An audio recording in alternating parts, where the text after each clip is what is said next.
Senhor presidente, senhoras e senhores que nos ouvem, a todos que nos assistem pela TV Senado.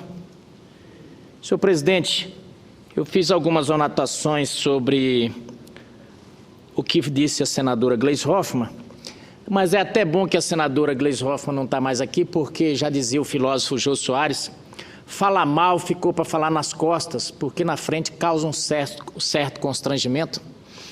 Então, vou dizer aqui, numa próxima oportunidade... Senador Medeiros, é do Tancredo Neves. É do Tancredo, né? O Tancredo Neves aconselhava falar mal pelas costas, porque pela frente é falta de educação. Muito bem. Então, vamos dar o crédito ao verdadeiro dono da frase. Eu tinha ouvido o Jô Soares dizendo essa frase, mas está aqui me corrigindo o senador Requião, que é uma enciclopédia. Para os alunos que não conhecem, antigamente tinha enciclopédia Barça. O senador Requião, aqui no Senado, é essa nossa enciclopédia. Mas a senadora Gleisi há pouco dizia, e eu digo que eu sou um admirador realmente da forma como ela se porta na tribuna. Porque ela realmente consegue, é uma magia, ela consegue transformar tudo na forma que ela pressupõe que seja. Eu não tenho, sinceramente, não acredito que ela acredite no que diz. Porque, veja bem, o Partido dos Trabalhadores, vou só colocar algumas mudanças históricas que aconteceu no Brasil nas últimas décadas e vamos colocar o comportamento do Partido dos Trabalhadores, que sempre foi um pouco naquela linha, qualquer coisa que não seja eu que invente, eu sou contra. Pois bem, quando o Brasil estava fazendo uma transição do período de ditadura já para o governo civil, surgiu o Tancredo Neves, PT foi contra. Depois, o PT sugeriu o calote da dívida, quando todos eram a favor de que a gente pagasse as contas, o PT era a favor do calote. Depois, no impeachment do Collor, houve uma coalizão de todos os partidos para ajudar o Brasil a sair daquele momento e sair daquela crise política. O único partido que foi contra foi o PT. Depois surgiu o Plano Real. Qual o único partido contra também? O PT. Aí veio a privatização telefônica. Eu me lembro que a telefonia no Brasil, um telefone custava o preço de um Fusca. Era inclusive uma ação, era inclusive incluído no imposto de renda quem tinha um telefone. Eu me lembro que no dia que o meu tio, eu fui criado pelos tios, no dia que o meu tio, eu era criança, no dia que ele comprou um telefone, eu cheguei na escola contando que lá em casa tinha um telefone. Até hoje me lembro, 9020 o número do telefone. Bem, mas o PT foi contra aquela expansão telefônica no Brasil. Depois, as metas de inflação, o PT foi contra. Mas aí vamos à principal, a pérola. Quando o Fernando Henrique, e eu vou citar Fernando Henrique porque o Fernando Henrique, ele é um símbolo, ele eu diria que é o monstro nos sonhos do PT, é o bicho-papão na imagem do PT. Mas quando o Fernando Henrique começou os programas sociais, sabe quem foi contra os programas sociais?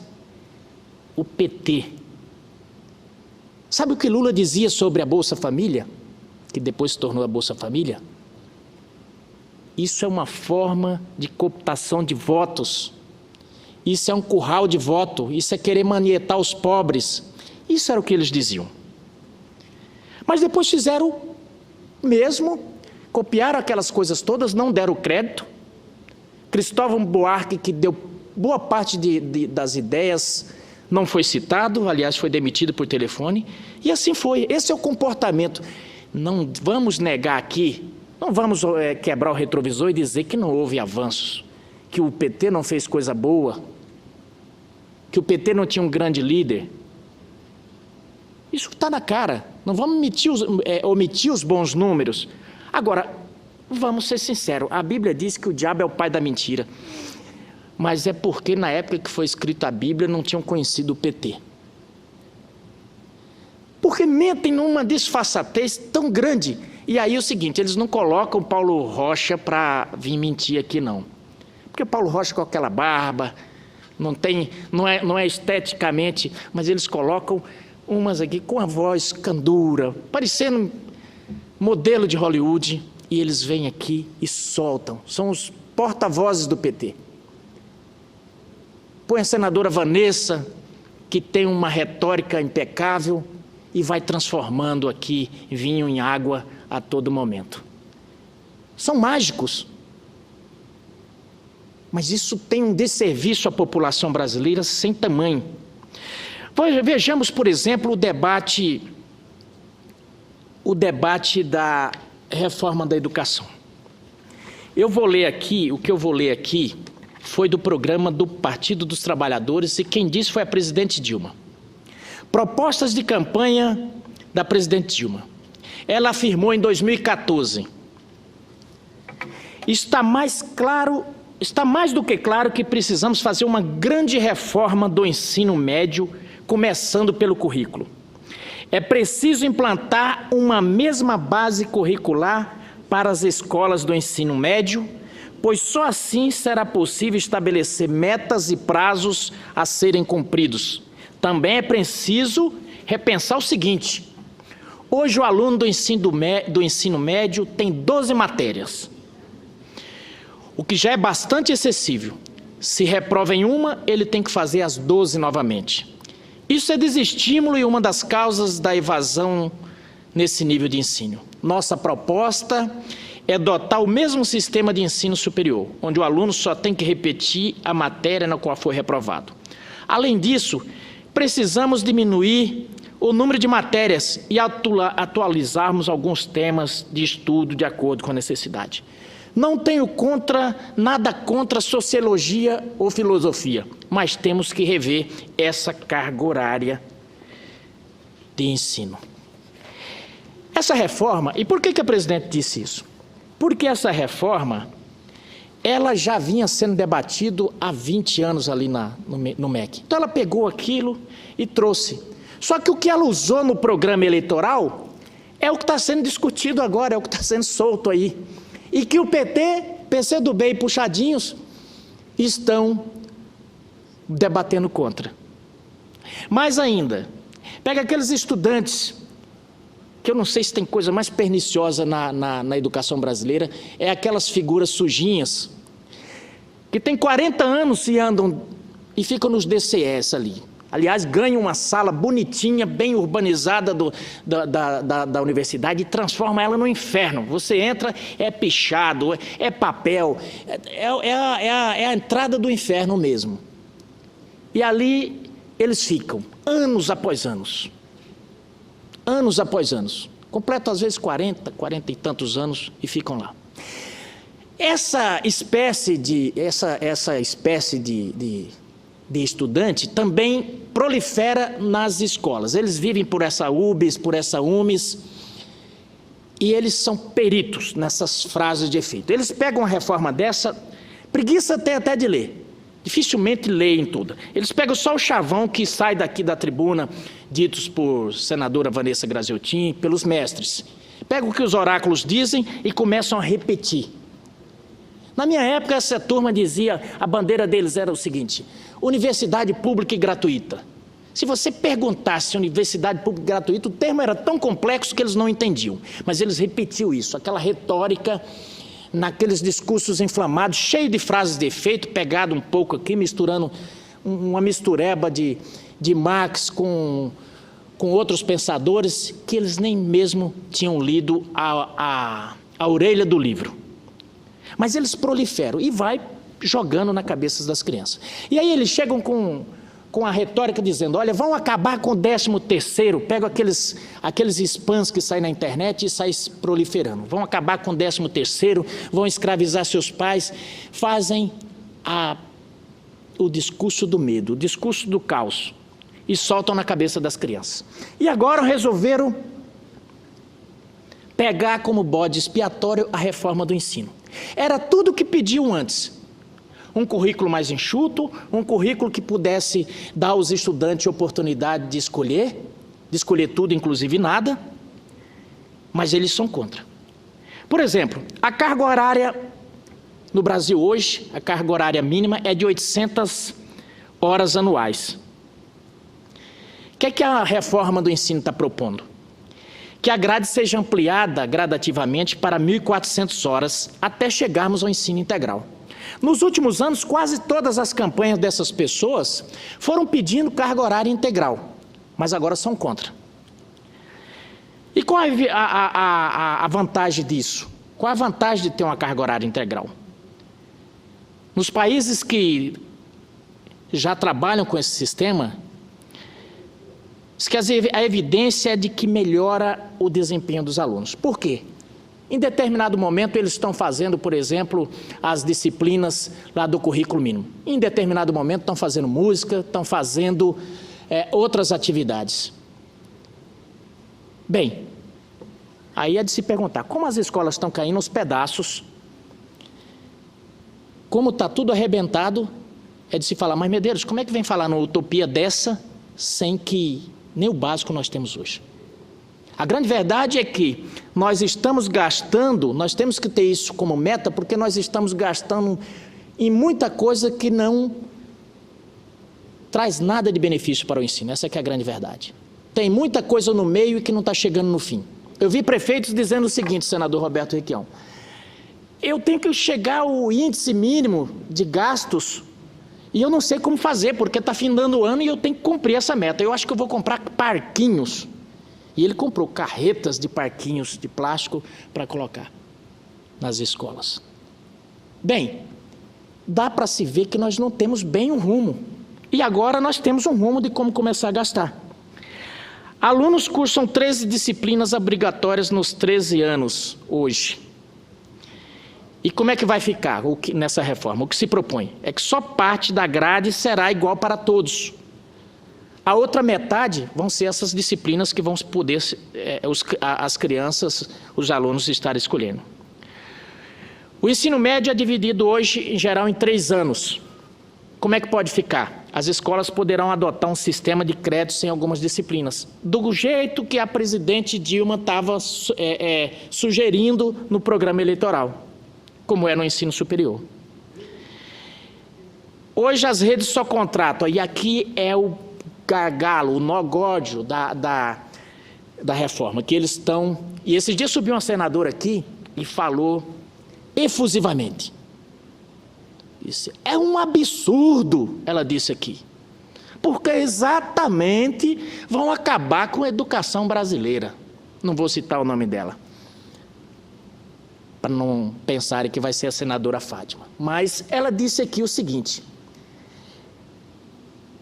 pais, os seus filhos vão ser ensinados por qualquer um daqui para frente. Com todo respeito, mas na mesma linha do Tancredo Neves, eu vou ter que dizer aqui, a senadora Fátima mentiu aqui na tribuna. Não é verdade que qualquer um vai dar.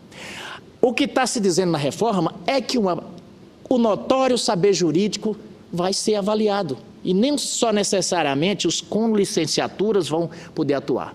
E eu vou falar a verdade. Eu sou licenciado em matemática, dei aula por vários anos, mas eu vejo que uma aula de matemática dada por um engenheiro, ou eventualmente até por um arquiteto, ela é muito mais rica. Ela é muito mais rica, porque enquanto eu vou estar descrevendo as formas na sua parte técnica ali, ele vai dar uma dimensão do todo. Então não podemos desconsiderar o notório saber. Aliás, a nossa Corte Suprema, ela pressupõe conduta ilibada e notório saber jurídico. Ela não está pedindo, me traga um diploma de direito. Nós já tivemos médicos, um médico ministro do Supremo Tribunal Federal. Então, está pintando o caos aqui dizendo, os seus filhos vão ser ensinados por qualquer um. Na verdade, os pais já sabem.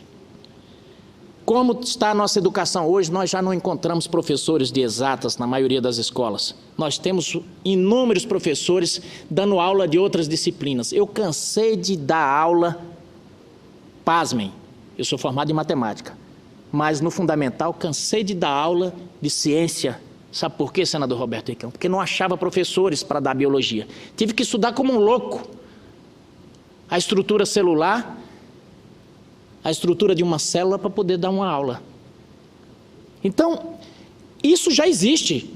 No Brasil já existe N professores com notório saber jurídico aí, dando aula em outras disciplinas. Já é uma realidade. Educação e artes eram obrigatórias em todo o sistema de ensino. Como é que vai ficar? Bom, as disciplinas não deixam de ser obrigatórias no ensino médio e a carga horária fica a cargo das redes da escola. O que pediam era autonomia. Pois bem, está se dando. Não queremos. E aí invadem as escolas. E essa turma torce tanto o discurso, o que é difícil é a mentirada. Porque eu subi aqui e falei para os pais, olha, tome muito cuidado de deixar suas filhas dormirem nessas escolas, porque tem uso de drogas, e tem. Falei, muito cuidado de deixar as filhas nesse lugar. E próprio, os filhos também, os filhos homens. Eu falei isso antes, daí uns dias morreu um lá no Paraná. Já prestei meus sentimentos à família do aluno Lucas. Então, é um lugar onde não é saudável. Não é saudável para essas crianças. E mais, se fosse pelo menos uma causa justa, mas não é uma causa justa. Eles estão sendo enganados. Vêm aqui com palavras de ordem e estão criando popstar no meio. A filha de um militante do Partido dos Trabalhadores fez um discurso, viralizou e trouxeram a menina para cá, como se fosse o novo ícone de manifestação dos estudantes. Então, colocaram os estudantes para trabalharem contra eles próprios. É muito importante fazer debate? Mas vamos falar diante de uma realidade mais próxima da honestidade intelectual. O debate que está sendo feito aqui é uma verdadeira pregação. Há poucos dias eu fui num debate desse, senador Requião, e eu pensei que eu ia apanhar. Se eu tivesse a verve e vamos dizer assim, a sabedoria retórica de Vossa Excelência, eu acho que eu tinha apanhado lá. É porque eu falo com menos, vamos dizer assim, com menos efusão, falei mais baixo um pouquinho, mas quase apanhei. Eu tive que me levantar e pedir para a segurança aqui do Senado segurar um rapaz lá porque queria me agredir. E fui vaiado. Por quê? Porque discordei. Então, imagino se fosse Vossa Excelência lá falando na linha que eu estava falando. E aí eu queria agradecer aqui à EBC, que eu estava defendendo o governo e fez uma matéria extremamente depreciativa. O rapaz levanta, eu tive que me levantar para não ser agredido, e a EBC colocou da seguinte forma: senador descontrolado põe professor para fora da comissão. Então, o debate que tem sido feito aqui não tem sido... E por que eu não tenho ido mais nessas comissões? Porque não adianta, eu vou lá para ser vaiado, então é melhor deixarem falando sozinho. Eu gosto de fazer debate assim, mas dentro do nível de discussão das ideias. Não mais, eu já saí do ensino fundamental, onde quando você discordava do outro, ia lá e dava uma bolacha, dava um pedala Robinho no pé da nuca. Aqui os debates têm que existir, mas tem que ser dentro de um certo nível. Então, não vou fazer isso. Mas esses esclarecimentos é muito importante. Aqui eu falo para os pais, muito cuidado com seus filhos. Eu tenho, inclusive, procurado verificar o currículo. Meus filhos sempre olham os livros para ver, inclusive, o conteúdo didático. Porque tem muito professor que se converteu a uma certa linha e ele não consegue, não faz nem de má fé. Ele acha que está fazendo um bem ao mundo e está fazendo uma pregação que não tem a tolerância nem do contraditório, não consegue dissociar disso. Eu sempre repito aqui, eu fui levado na minha adolescência para a praça para protestar contra a globalização. E um dia me fizeram uma pergunta que me inquietou. E a partir daquele dia eu comecei a ter mais cuidado com as coisas. Me perguntaram, você sabe o que é globalização? Eu não tinha a mínima ideia do que fosse. E estava eu e um monte de colegas lá na praça protestando contra a globalização. É um terreno fértil, as crianças estão no momento de autoafirmação, no momento em que elas querem, de repente, até virar uma celebridade instantânea, como virou a filha do militante do Partido dos Trabalhadores, hoje com YouTube e tudo mais. E aí são presas fáceis na mão de quem não conseguiu se sustentar no poder.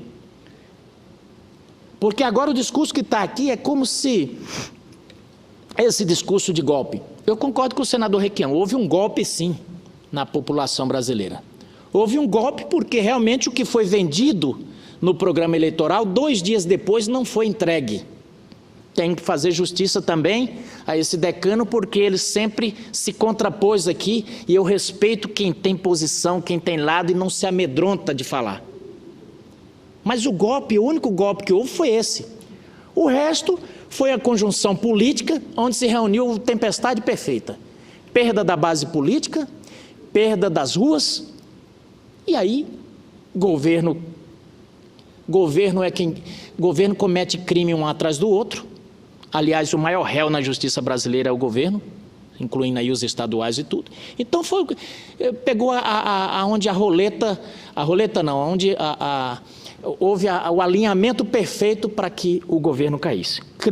Condições criadas pelo próprio Partido dos Trabalhadores. Bom, mas já marchando para o final, eu tenho que fazer esse reparo aqui. Hoje o Partido dos Trabalhadores, e retiro novamente, não é porque está na minha frente, retiro novamente desse bojo o senador Roberto Requião, porque ele vinha fazendo essa crítica muito antes. Mas o Partido dos Trabalhadores, através do seu principal líder, ele defendia que para a salvação do governo Dilma, da salvação econômica, fosse colocado o Henrique Meirelles. E, aliás, Henrique Meirelles já tinha sido seu ministro. Ele defendia medidas muito parecidas com essas que estão sendo colocadas aí. E sobre pé na jaca, que a senadora Gleisi falou aqui, realmente o governo da presidente Dilma enfiou o pé na jaca. Eles fizeram um PAC 2, que era um programa de compras de patróis, que tinha o fito de acelerar a economia, de aquecer a economia. E compraram patróis para todo que é município. Não vamos dizer qual o prefeito que não quer receber um patrol. Eles compraram as patróis moderníssimas, computadorizadas, e mandaram para os municípios. Bilhões de um país que já estava em derrocada. O que os empresários fizeram? Só compraram lá fora e transferiram para cá. Tem prefeitos lá no meu estado que não dão conta de fazer a revisão dessas máquinas, mas foram bilhões. Depois, liberou geral o programa dos caminhões. Criou 2 problemas. Os caminhoneiros não estão conseguindo encharcar o mercado, endividaram o país, e agora os caminhoneiros estão todos quebrados e não estão conseguindo pagar as dívidas. Fizeram um programa luxuoso de creches. E quem não quer creche? O país precisa de creche, mas fizeram creches luxuosas.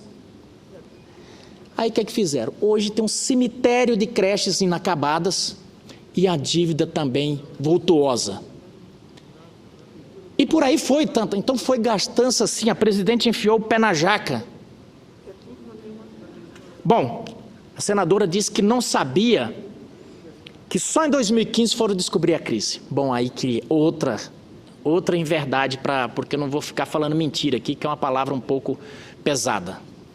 Mas outra inverdade. Quando Tombini foi na CAI, eu perguntei para ele o seguinte: o Banco Central acompanha a saúde financeira, as contas do governo? Ele respondeu que acompanha. Vocês já tinham sinalização de que a economia não ia bem? Já tinha sinalização. Vocês avisavam ao governo? Ele não respondeu. Eu tive a réplica e reperguntei. Vocês avisavam o governo ou não? Ele falou, bem, senador, nós mandamos tudo que acontece sobre a economia, nós mandamos as circulares e tal, e não quis falar que avisava o governo, mas avisaram.